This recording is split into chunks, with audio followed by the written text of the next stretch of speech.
Is it now? Yeah, now it is. Okay. Well, welcome everyone. This is our very, very first podcast for Soul Gravy. We've got a great team here.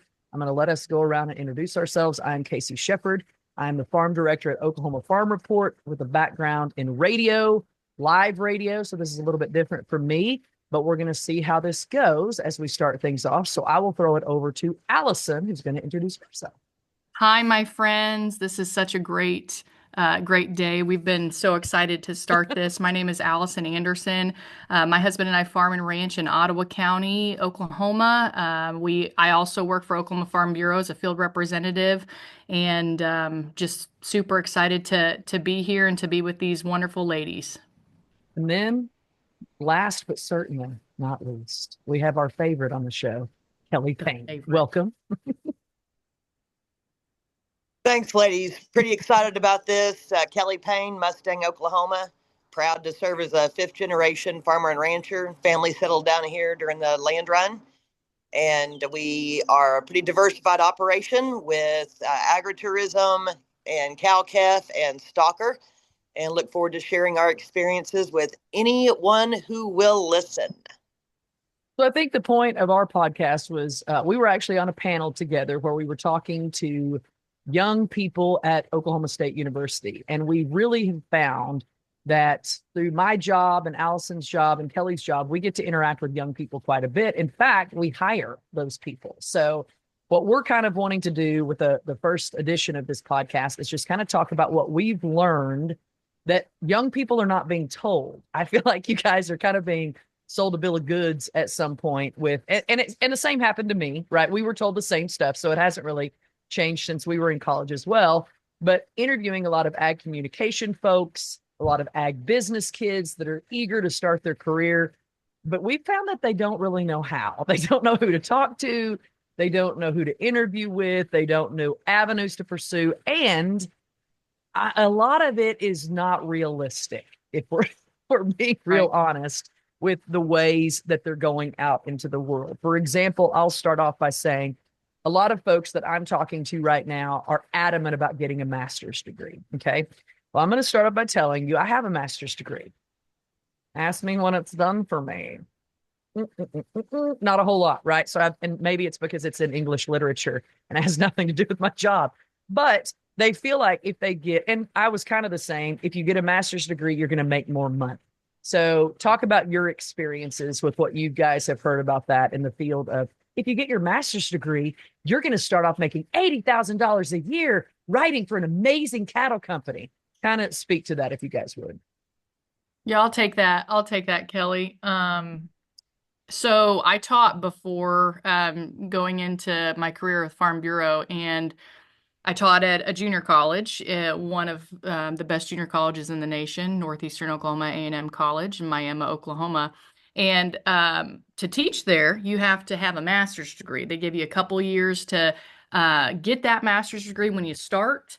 But let me tell you, I got a raise when I got my master's degree, but it equated to $27 a month. Okay. A month. Okay. Now, I will say in that profession, it is good to have not only a master's degree, but I brought more experience from the farm and the ranch in those production type classes, like the plant and soil science, the pasture and range management, all the beef stuff like that. That didn't come from a book, right? That Right. came from farming and ranching. And so how I also understand that you have to have it for certain professions, Sure. okay? Certain professions. But, however, I will tie this bow in saying if you're just graduating with a associate's or a bachelor's degree and you're like, I don't know what I want to do. I guess I'm going to go into $30,000 more debt and get a master's degree.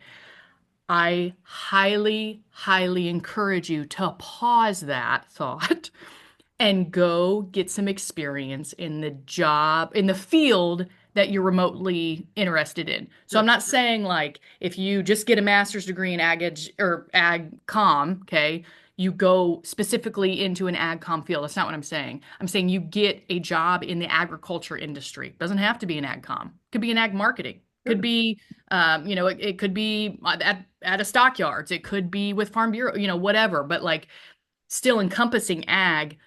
But think about those thoughts a little bit more than just, I might want to get a master's degree simply because I don't know what I want to do with my life. Yeah, I think we're all for master's degree. I mean, I loved getting Yes. my master's degree. I love school. I'd go back now and just hang out, right? I love it. Yes.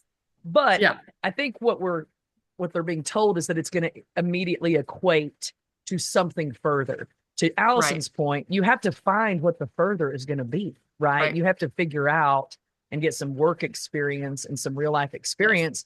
Because you guys have heard me say this a million times. Find out what you hate as much as finding out what you like. That's And exactly right. work experience is what's going to tell you that. So if you want to get a master's degree, go for it, but maybe do it on a part-time basis while you're working in a field that you're interested in or something that you want to pursue later that can help you. Or if you're going to teach, by all means. I got a master's degree because they wanted me to teach. They didn't want me to teach English, which was what my master's degree's in. I was teaching radio. And I think a lot of my writing professors were thrilled with that after they saw what a writer I am, but maybe not. So, Kelli, you speak a little bit on this. What are your thoughts? Well, I think I've got an interesting take on it. Having, like, looking back, it took me 14 years to get a bachelor's. So, which that we're going to translate that into lifelong learner. Okay, that's great. Yes, Right. absolutely.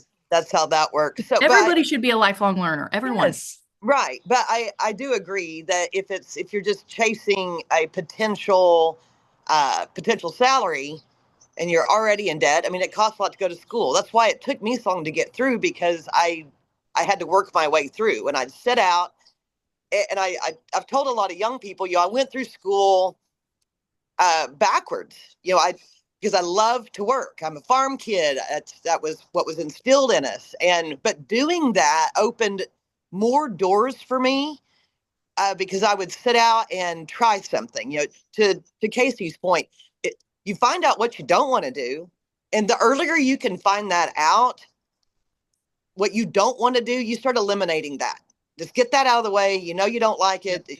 You're not good at it. I'm not a fan of math at all, but I use it every day. But I use it. I don't want a job in the math world, but I'm a cattle producer. So I'm constantly crunching numbers, whether it's feed cost, gestation tables. All of these things are number. What do I have in my, what's my per head cost at any day of the year? What does this look like going forward? What's 3 months look like? What's 6 months look like? What's next year? And I use that so I can set goals. I love working with cattle. My degree is animal science, livestock merchandising. That's not a big deal, but I didn't use that degree until probably in the last decade, and I'm almost 50. But I figured out, because I did things, I tried other things that I wasn't sure, but you got to try it. So, but you see what kind of doors open. So I think I've had students tell me too, they're like, yeah, I'm going to go ahead and get a master's, like Alisen said, because I don't know what I want to do. Well, take that time and figure out what you want to do, or not. Right. Or not. I think the other thing that we would say advice wise for young people is it really isn't always what you know, it is a lot of who you know. Amen. And your influence and your interactions Amen. with those people going forward. Because in every job that I've ever had, now we're not saying you don't have to be pretty good at what you're doing, right? You want to hone your craft and be good at those things, but you also want to know the people in your area that may be able to hire you later. And Amen. Agriculture is a small world, just like education is a small world, like radio is a small world. You will eventually find someone that knows you and knows your background. So let's talk right now about knowing people, good networking skills, but also make sure you're not burning bridges. Make sure you're keeping those relationships open, even if it's not necessarily somebody that you want to work for right now. Those people may come up later when you're interviewing for a job, and we know the people and say, hey, would you give a reference for this person? How was it like working with this student? What did they do? What was their Facebook page like? Were they all over TikTok posting crazy stuff? All those things are going to matter to you guys later. So jump in with that one. Kelli, go for it. Yeah, I'll take this one. I think that was part of, I didn't realize it at the time, but by taking these opportunities, like working through college, some of that was internships. I had two great internships in different states. So that got me out of my comfort zone. But in doing so, I was able to continually meet people and learn. While I'm learning what I don't want to do, I'm also meeting people that could potentially open doors for me further down the road. I had no idea that I would like any, well, I'd never even heard the phrase in my life, economic development. Didn't even know what it was. I mean, I'm from a very small town. Um, but I took an opportunity to work for a congressman, and it changed the trajectory for me. So, and you might ask today, well, what's that? What good does that do for a farm kid? Well, that opportunity in learning about how to save communities, how to improve communities, whether it's Main Street programs or reinvestment into a local area, that's what's happening now. You fast forward 30 years, we've got some communities that have really been able to revitalize that are very rural. I think about, my gosh, I'll pick on Pawhuska. They've done a tremendous job. Um, that economic development or rural improvement takes place because of the farm people in that community, because they're also working at the bank. They may own a property in town. Maybe they are the postmaster. Those folks that's that consensus that you build. But even more than so, that's like coming back after everything I've been through. But the people that you meet can help you further down the road as whether you're improving your rural way of life, or your farm, or your ranch, or you're a teacher and you need someone to come in, or you're an instructor, you need someone to come in and talk to students. That's something else I tell kids a lot.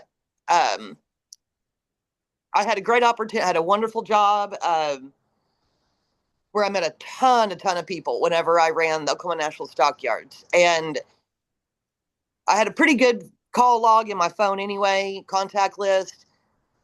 But there's 3,000 numbers in my phone. And so if a student feels like they want to go learn about something specific, I may not know that the one person they want to talk to, but I know someone that does. We're so past 7 degrees of separation now with social media.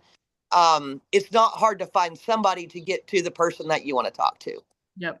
There you And go. I'm lobbing it to you, Alisen. Yeah. Thank you. I'll add to this just one thing. I firmly believe that God brings people into your life for a reason, a season, or a lifetime, and or all three. And so when you're starting out, when you're 18 and you are starting out this thing called life, like big kid life, I really encourage kids or students, young adults, to think about that, because everything you do will make an impression on that person for a reason, for a season, or for a lifetime.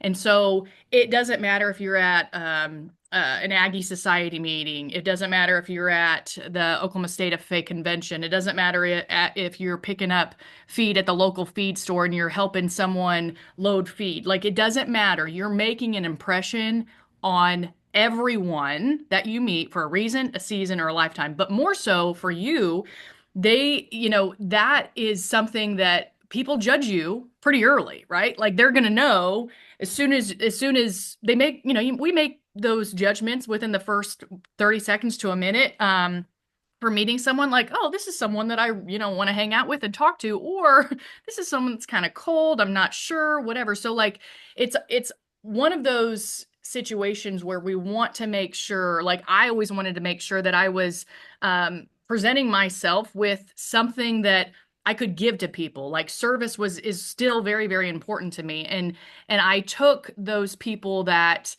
were in my life for a reason. I learned those lessons. Sometimes they were stupid and hard, and mountains had to be climbed, and it was not fun.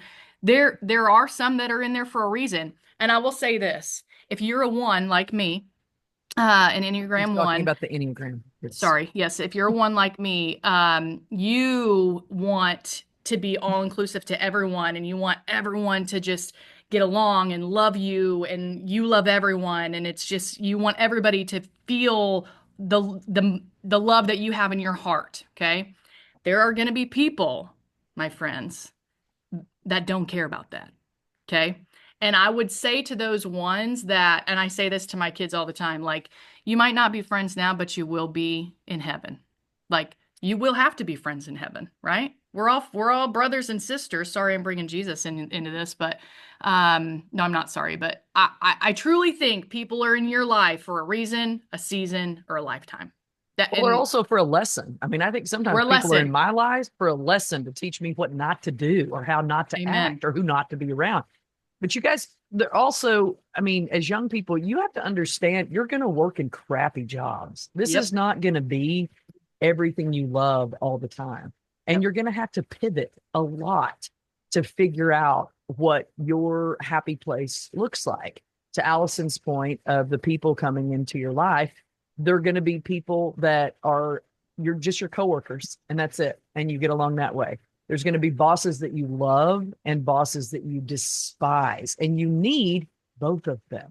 Yep. That's exactly Sometimes right. when you're in jobs, it's a learning opportunity for you to figure out, well, this is not where I thought I was headed, but what can I do in this position to be an asset? How can I be a contributor, even though it's something I'm not super passionate about? Because you will find as you go on that taught you something. And, Right.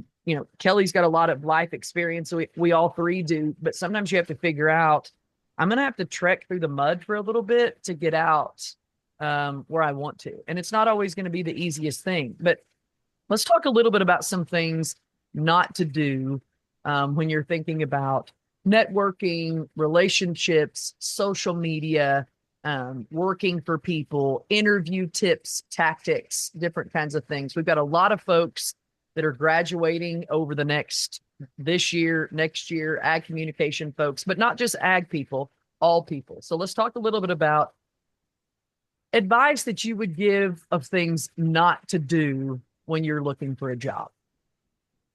Well, I'll just take the social media route here and then let you two all And funnel aren't we in. three glad we didn't have to deal with this when we were Oh, young? you read my mind. Like, you read my mind. Okay, but when social media started to become like a big thing, in the early 2000s, I remember my ag teachers, Mr. McLaughlin and Mr. Wildermuth, saying to me in the class, like, if you would not want your grandfather or your grandmother seeing something on Facebook, it probably shouldn't be on there or on social media. At that time, it was just Facebook, right?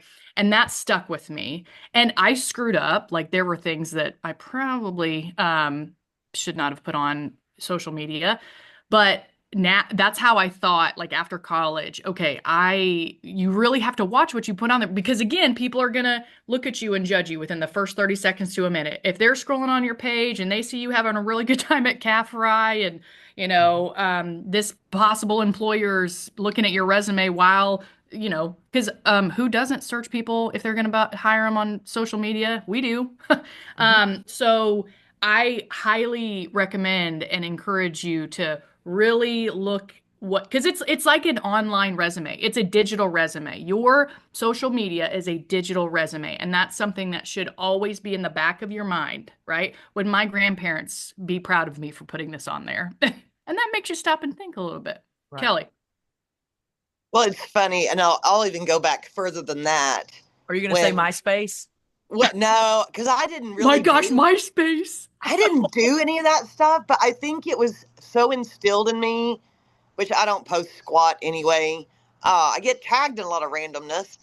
Like, I've even thought about like just do away with all of it, because I think back when I worked for Congressman Watkins, email was a new thing. Like, and so a lot of times you're answering a constituent inquiry, responding back to our voters.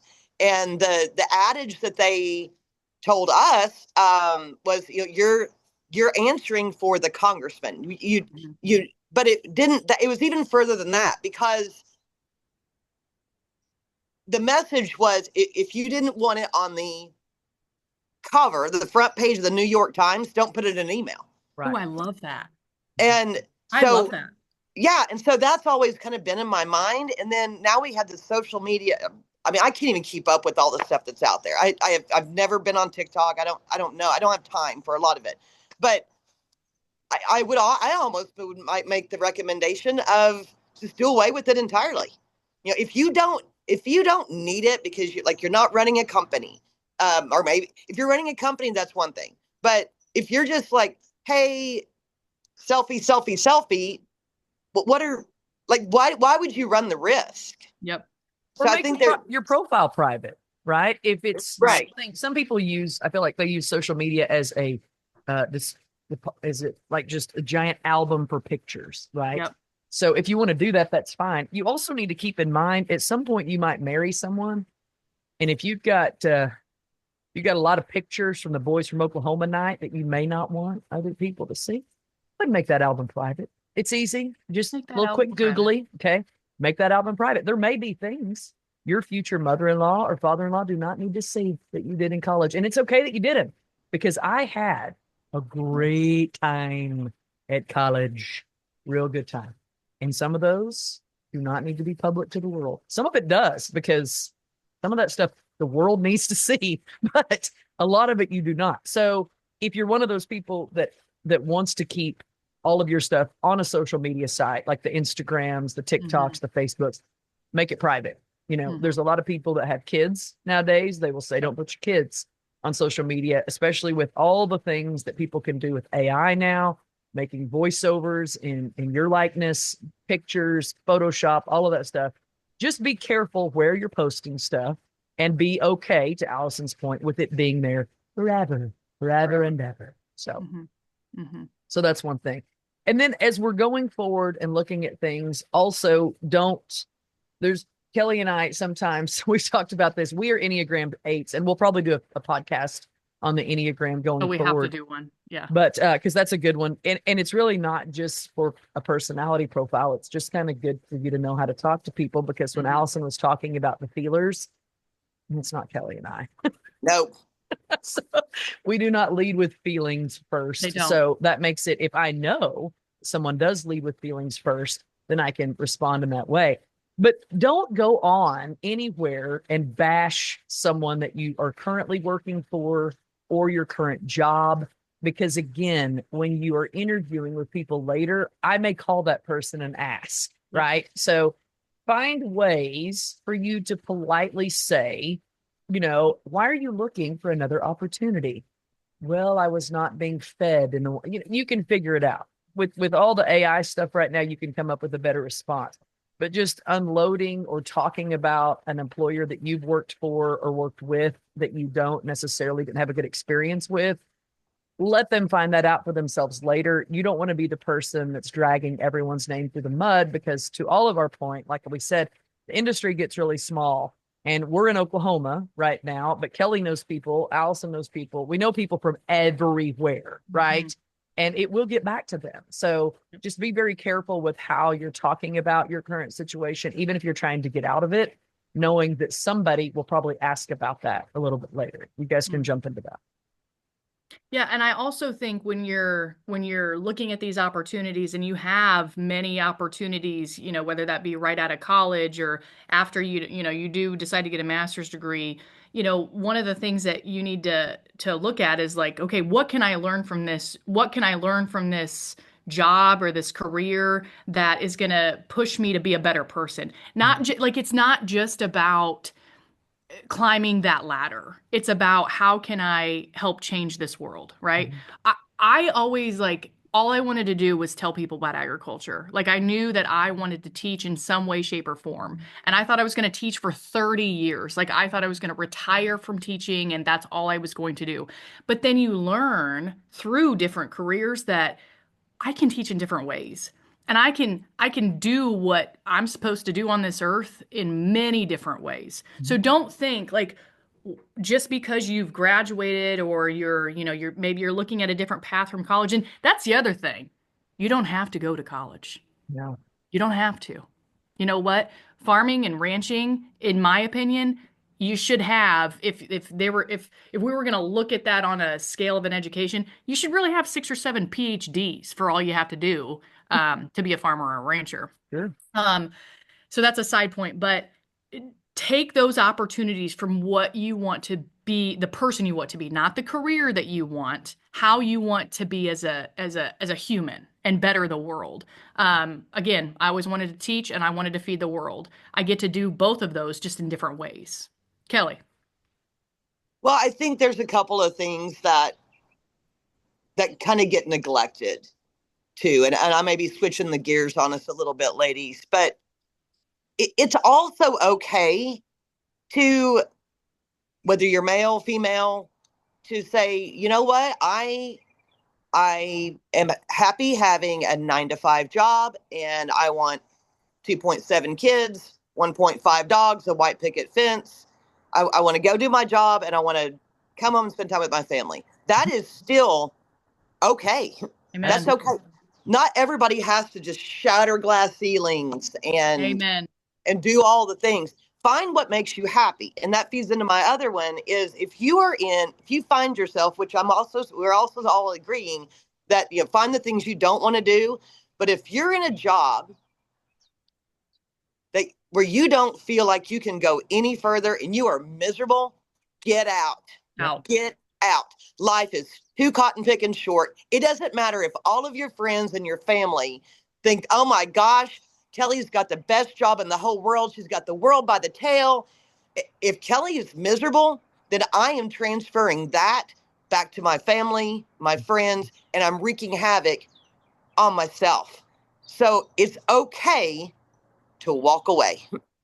And I love that too, because it's not always about money. And people will stay in really bad jobs because they make really good money. Right. And then they've got health problems at 42, And so their quality of life sucks. Right. It sucks. So, and you have to decide that. To me, that's an important thing. Kelli brought up a great point, because you have to kind of figure out what that is for you.